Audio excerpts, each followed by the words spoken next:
Bonjour, nous sommes toujours dans nos lois sur la viande et le lait. Interdiction de pétrir du pain avec du lait.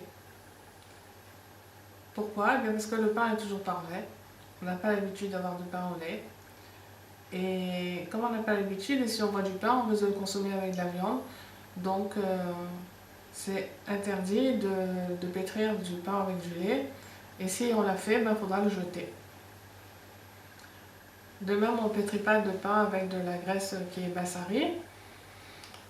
Il y a cependant une permission si on l'a formé d'une manière spéciale avant de le mettre au four. Alors, ça sera bon. Et par contre, si on n'a pas fait ça, qu'on se dit, bon, je vais mettre une étiquette où il y a écrit lait dessus, c'est quand même pas valable. Mais par contre, si on a une grande perte d'argent, alors ça sera possible. Et aussi, si par exemple le pain a été pétri pour un repas familial, qu'on va tous s'attabler et manger tous ensemble dans cette seuda ou ce même jour. Alors, auquel cas, c'est permis aussi. Les borekas au fromage devront être formés d'une manière spéciale, différente, comme c'est en Eretz Israël. Par exemple, les borekas au fromage, ils sont de forme triangulaire. Et les borekas parvais sont de forme rectangulaire. Les gâteaux et les croissants, ils peuvent être à la vie. On peut les cuire, on peut les mélanger avec du beurre et du lait. Et il n'y a aucun problème parce qu'on n'a pas l'habitude de manger des gâteaux avec de la viande. Mais il faudra quand même avertir la famille ou les amis, ceux qui sont là, que ces gâteaux ou ces croissants sont à la vie. Pour pas qu'ils en viennent à les consommer par erreur après de la viande. Maintenant, on va voir la cuisson des chalotes. Si on a cuit des chalotes de Shabbat ou du pain dans un four qu'on a l'habitude de se servir pour la viande, donc un four bassari, est-ce qu'on a le droit de manger ces chalotes dimanche matin par exemple avec du beurre? Alors, il faut 3 conditions. Si au moment de la cuisson, il n'y avait pas de viande dans le four, s'il n'y avait pas de gouttes de viande dans le four, même s'il n'y a pas de viande mais qu'il n'y ait pas de gouttes non plus, il faut que le four soit absolument propre, et qu'on ait cuit ce pain-là sur des plaques parfaites, sur des plaques qui sont ni viande ni lait, alors ça sera permis. Si on se sert de plaques bassari et qu'il y avait de la graisse de viande, alors ces chalotes deviennent bassari. Si les plaques étaient parfaitement propres, mais qu'on les a utilisées dans les 24 heures pour du bassari, ces chalotes ne seront pas consommables avec du lait. Mais Bedi Avad c'est permis. C'est-à-dire si vous voyez quelqu'un qui a après les chalotes qui les mange avec du beurre, bon, c'est pas la peine de lui dire. Mais par contre, si on met ces chalotes là à cuire dans des moules en aluminium par verre, il n'y a pas de problème. On peut les utiliser pour le halavi. Si les plaques sont propres et après 24 heures d'utilisation, c'est également permis. Par contre, un gâteau à pâte liquide, c'est pas la même chose. Parce que, vous savez, les biscuits. Parce que quand le gâteau, ce genre de gâteau va cuire, alors il va faire de la vapeur. La vapeur, elle va aller se coller sur les parois, elle va décoller le goût du bassari qu'il y avait auparavant et elle va aller s'introduire dans l'odeur du gâteau. Et donc, on ne pourra pas manger ces gâteaux-là avec un café au lait, par exemple. Et pour les sfarades, on peut les consommer bediavad, après coup, avec du lait. Pour les ashkénazes, une fois qu'on les aura déjà mélangés avec du lait. La différence, c'est que c'est un bédiaval. Pour les séphardim, c'est un bédiaval, donc on le sait, on va le faire. Mais pour les ashkénazes, on l'a déjà fait, mais on ne savait pas. Et on est dedans. On n'a pas décidé, bon, mais on ne va pas s'arrêter pour ça. Est-ce qu'on a le droit de cuire du poisson dans un four de viande? Alors, on n'a pas le droit de les cuire ensemble, à moins de couvrir un des deux. Maintenant, si il y a du jus de poisson, par exemple, qui a coulé dans le moule de viande, alors, normalement, on n'a pas le droit. Mais si la quantité de sauce est 60 fois moins grande que la viande, alors c'est permis. On enlève la sauce et on peut consommer la viande. Les chalotes cuites dans un four de poisson ou de viande, elles pourront être consommées sans distinction. Ça veut dire qu'il n'y a pas de différence, on peut les manger avec la viande ou le poisson.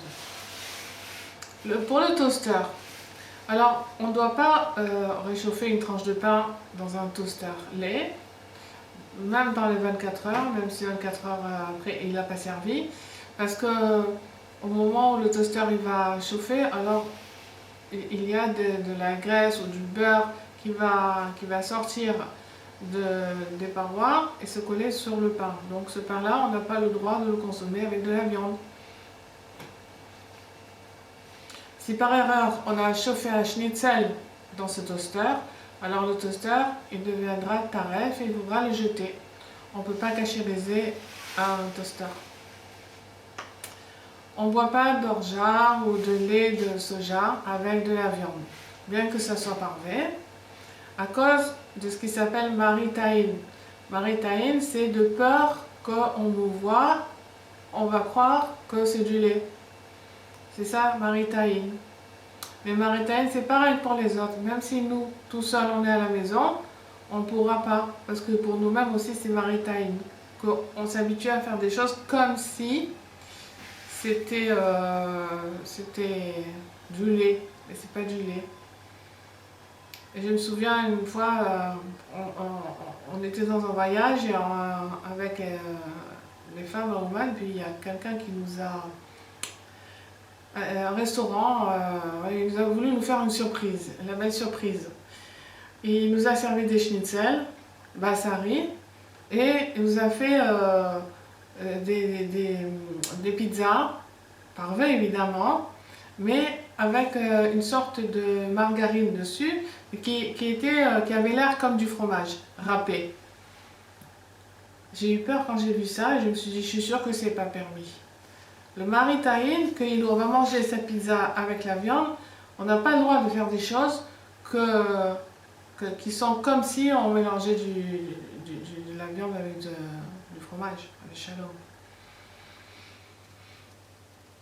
Alors si on veut quand même boire ce lait de soja ou quoi, alors il faudra mettre la bouteille à côté pour que les gens ou nous-mêmes on voit que voilà c'est là quoi, c'est écrit lait de soja ou orgeat. Par contre, si on veut manger des schnitzel ou du poulet avec du lait de soja ou du truc, on a le droit à la maison. Parce que, bon, c'est mis des rabbins avant, on avait dit le lait et le poulet. Les saucisses et les schnitzel parfaits, est-ce qu'on a le droit de les boire de les manger avec du lait?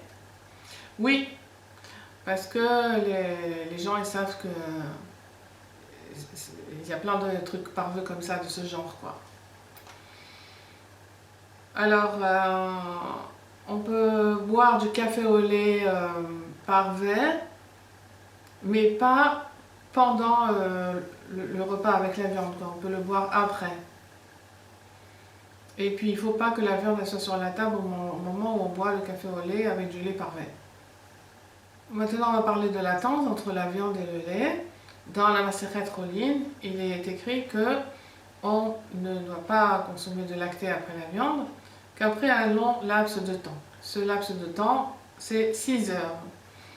La raison, c'est parce que Rashi dit que la viande laisse une odeur dans la bouche et donc, ou un goût, et donc on attend jusqu'à ce que ce goût, cette odeur s'en aille. Le Rambam dit c'est à cause des déchets qui resteraient collés entre les dents. Et donc le Shulchan Aruch, lui, il dit que c'est 6 heures et il s'appuie sur les Rishonim, c'est-à-dire des grands décisionnaires séfarades qui ont vécu du temps du Moyen-Âge. Les 6 heures se comptent à partir du moment où on a fini de manger de la viande, pas à la fin du repas, mais à partir du moment où on a fini de manger la viande. Et elle commence à partir du moment où on veut manger du fromage, un plat lacté, pas au moment où on commence la Seouda, mais véritablement quand on commence à manger quelque chose de halavi. Et ce sont 6 heures de la montre, hein. Ce ne sont pas des heures zmaniyot, ce sont des heures de la montre. Si on veut faire un repas qui est bassari, et par exemple dans une trattouna, il y en a qui font comme ça, ils servent bassari, et ça dure tellement de temps avec les musiques, les danses et tout, que 6 heures après, ils peuvent servir des gâteaux halavi ou des crêpes, je sais, des gâteaux au fromage. Alors, on peut, mais seulement, il faudra faire le birkat Amazon auparavant. Et aussi changer de nappe.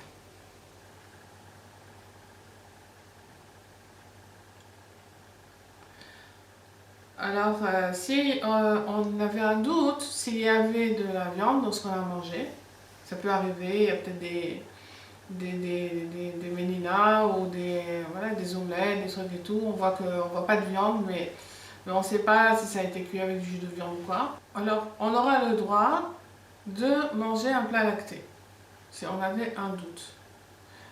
Mais par contre, si on a mangé viande et qu'après il y a un doute sur ce qu'on veut manger, si c'est lacté ou pas, on ne pourra pas consommer cette chose-là. Il faudra attendre 6 heures. Une femme qui vient d'accoucher ou quelqu'un qui est malade, ils ont le droit, une femme qui a accouché dans les 30 jours, ou bien une femme qui est enceinte et qui a un malaise, et toutes ces personnes-là pourront attendre 1 heure. Les enfants, on a l'habitude de les habituer à partir de 3 à 4 ans à attendre 1 heure. De 7 à 8 ans, 3 heures. Et 1 an avant la bar mitzvah, bat mitzvah, 6 heures. Si l'enfant a faim ou bien qu'il y a une raison spéciale, alors on pourra lui permettre avant. Par contre, c'est-à-dire avant, c'est 1 heure. Et si c'est une glace, halavi ou quoi, alors il faudra attendre 1 heure pour 7-8 ans et 3 heures pour les 8 à 12 ans. Quelqu'un qui a oublié qu'il avait mangé bassari et qui veut goûter un gâteau au fromage et il a oublié. Alors il fait la bracha, on lui permet de goûter, mais pas de manger. Pour ceux qui ont un dentier, alors il n'y a pas de souci à se faire parce que d'abord quand on mange, sur la cache-route du dentier, c'est-à-dire si on va manger à chaud de la viande et après on va manger 6 heures après même, du café au lait ou alors on se dit peut-être c'était trop chaud la viande, le dentier est devenu bassari et après je mets du halavi dedans chaud. Il n'y a pas de souci parce que c'est pas brûlant et que ça reste pas longtemps dans la bouche aussi. On attend aussi 6 heures après un légume qui a été cuit dans de la viande, même s'il n'y a pas de viande. Et aussi pour un bouillon de poulet ou des chips qui ont été frites dans de l'huile bassari.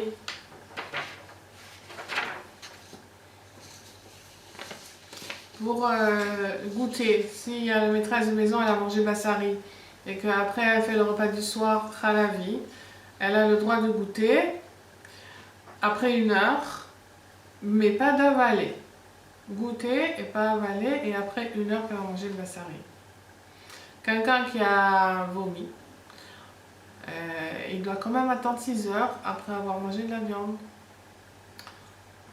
si maintenant on a cuit du riz ou des pommes de terre, un légume, dans une casserole qui n'aura pas été parfaitement lavée. Disons, on a rincé comme ça et on avait cuit du poulet ou de la viande. Alors, en fait, cette quantité qui reste dans la casserole, elle est batel béchichim. C'est-à-dire elle est 60 fois moins grande que la quantité de légumes qu'on va mettre dedans. Donc on a le droit de boire un café au lait après, mais pas en même temps. Après du bassari, on aura le droit de se faire un café et remuer avec une cuillère khalavi qui n'est pas bagnomo, c'est-à-dire qui n'a pas servi dans les 24 heures. Après le bassari, on a le droit de faire un café et de remuer ce café avec une cuillère qui est bagnomo, c'est-à-dire qui a servi pour du lait il y a moins de 24 heures. Alors, une soupe qui a été cuite dans une casserole bassari, elle pourrait être consommée dans un repas khalavi, mais avant de manger le khalavi, pas en même temps. Un aliment kharif, piquant ou comme de l'ail ou de l'oignon, qui aura été coupé avec un couteau bassari, ou qui a été cuit dans une casserole bassari, eh bien, cet aliment-là ne pourra pas être mélangé avec du khalavi. Après de la viande, on pourra consommer une boisson parvée à partir d'un distributeur de boissons chaudes. C'est important à savoir parce que, par exemple, moi, j'ai toujours pensé que puisqu'il y a du lait dans les tuyaux, là, alors si on a mangé bassari, c'est pas... Mais il doit y avoir la loi de Batel Beshichim dans ce qui vient dans le verre, donc c'est permis. Mais on ne boit pas en même temps que le bassari. On peut boire ce café par verre, mais après le bassari.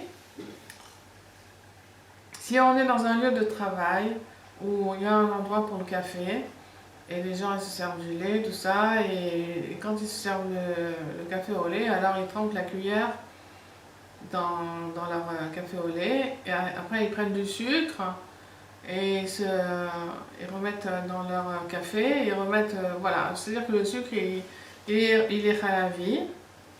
Alors on peut se servir de ce sucre-là dans le café, et on peut le boire après le bassari, pas en même temps. Pour ce qui est de la viande après le lait, donc on peut consommer de la viande, le khaoura, on peut la consommer tout de suite après le lait, à condition de se laver les mains, de manger du pain ou du gâteau, de se rincer la bouche et s'il faut même se brosser les dents. On attend en général 1 heure, ou tout au moins une demi-heure. Après du lait, on n'attend pas. Mais par contre, on mange quelque chose et on se rince la bouche. On boit aussi quelque chose. Et pour le fromage dur, alors certains décisionnaires disent qu'il faut attendre 6 heures après du fromage dur, c'est-à-dire auparavant, quand tu faisais le fromage, il le laissait pendant 6 mois pour qu'il durcisse et tout ça, qu'il prenne son goût. Aujourd'hui, la plupart des décisionnaires disent que c'est pas la peine parce que on vieillit d'une manière artificielle le fromage, donc il n'a pas 6 mois. Et donc on n'attend pas 6 heures après le fromage dur pour manger de la viande. Mais si c'est vérifié que c'est un fromage qui a 6 mois, alors on doit attendre 6 heures. Les Ashkenazim, ils sont plus pointilleux pour ça que les Sfardim.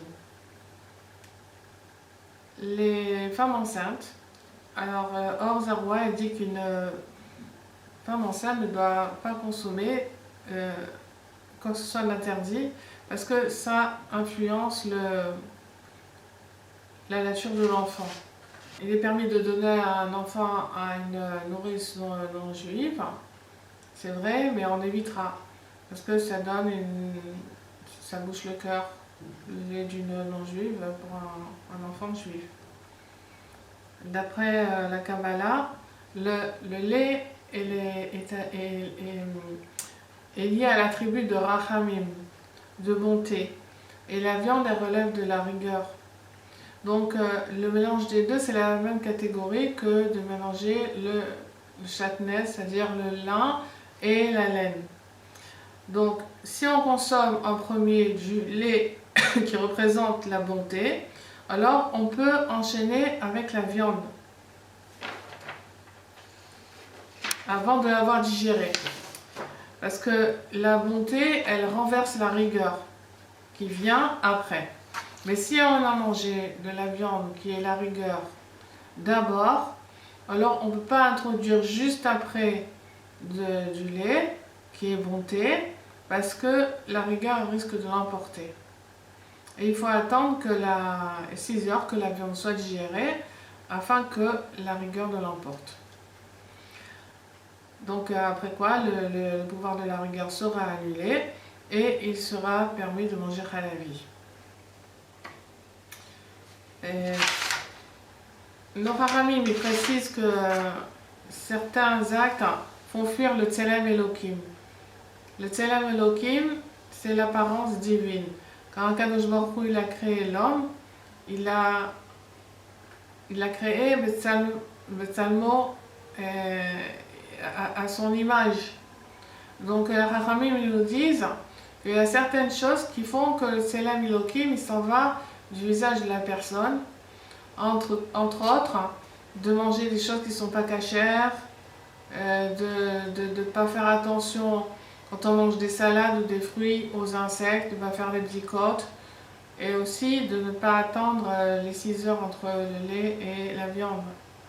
Et ce qu'il faut savoir, c'est que chaque insecte représente 5 interdictions ou la vie, et qui font perdre Shalom l'apparence divine. Donc on demande à Kadosh Baruch Hu d'avoir le mérite d'être ses représentants dans ce monde, et que quand les gens verront un juif qui mange kasher et qui a une apparence divine, ça veut dire qu'on voit qu'il a Hirat Shamaim, on voit sur lui qu'il a la crainte d'Hachem, alors cette crainte l'inspirera à faire teshuva et à revenir vers Akadosh Baruch Hu. Amen.